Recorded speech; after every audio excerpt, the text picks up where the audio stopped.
The death of TB Joshua is supposed to send a very big signal to Nigerian men of God. Because TB Joshua died, people started mourning, people were crying. Even people that does not go to synagogue church for 4 Nations, they were still crying. I have some neighbors in my area that never go to church that very day. They were at home mourning. Why were they mourning?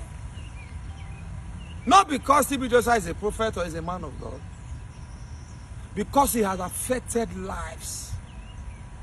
He has touched lives spiritually and naturally. Most of our men of God today, I want to ask you one question. As you are alive right now, if God calls you, what legacy are you leaving behind? How many lives you don't touch? How many students your church they pay their school fee?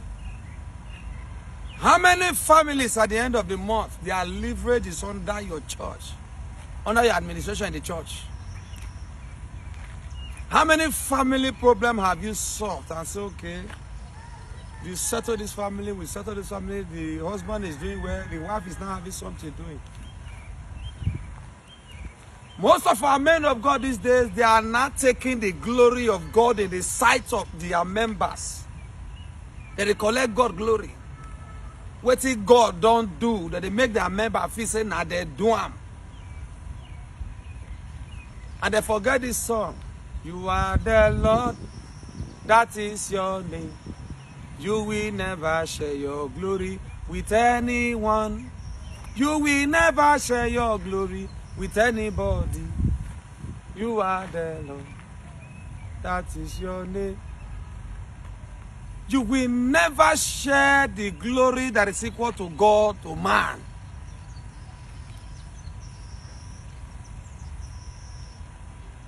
Always let your members know that it's the Lord's doing, and it is marvelous in our sight. TB Joshua died and left a very big legacy behind. A footstep that people will follow. Act of kindness. Being a man of God is not just to teach people how to make heaven, how to be closer to God, but how to save lives, how to affect lives. You can see a vision for somebody and say, I see you right now. Your name is Jude. There is a job waiting for you for Lagos. Waiting for you in Lagos. You ask the boy whether I get transport to take go Lagos to go collect the work. What am I not trying to say? You must change the kind of life you are living, either as an evangelist, as a prophet, as a pastor, or as a bishop, or as any position you have in the church. Try and affect lives. People, till now, people are still in synagogue, they are there, they are crying, they are mourning. These are the people he has touched their life positively. He affected them positively. His act of kindness is second to none. There are people that come to the church of that man, they are worldwide connected. Any issue you bring to him, only one call, I have somebody else has an issue, they will solve it. Everything is not about prayer. He got some things when money they solve without you not pray. Person go tell you say belle the pain, you put on for belle, you go to pray for her. You are healing just there. Did you ask him if he has eaten?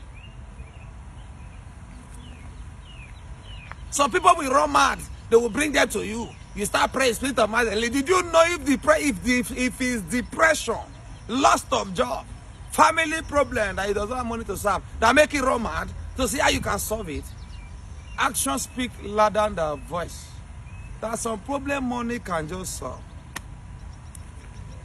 Some men of God, they have big men in their church, and people will be coming to meet them for help. They cannot even help. But those big men, they use those big men connection for themselves and for the church. Somebody can just come to you and say, this is what I want to, I cannot pay school fee. There is somebody in your church you can call and say, we have one of our members, so he cannot pay school fee, he cannot do this one, he cannot do that one. Can you please help us out? Then we help that person out. As a man of God, if you die today, what legacy are you leaving behind? How many people will come out and say, yes, this man did not only pray for me, he affected my life. He stamped my life for me. He made me whom I am. There are some men of God that will beat their hand in their chest and name hundreds of lives they have touched, hundreds of families they have started, hundreds of businessmen they have made. Men of God. So you as a man of God, how many people have you made? Ask yourself. TB Joshua has made people, have affected life, not only in Nigeria, in the whole of Africa. Even in diaspora. So as a man of God, use your ministry to affect life. Use your ministry to help people. Use your ministry to help the poor. And see if your ministry will not grow more than the way you are thinking you have arrived. Thank you.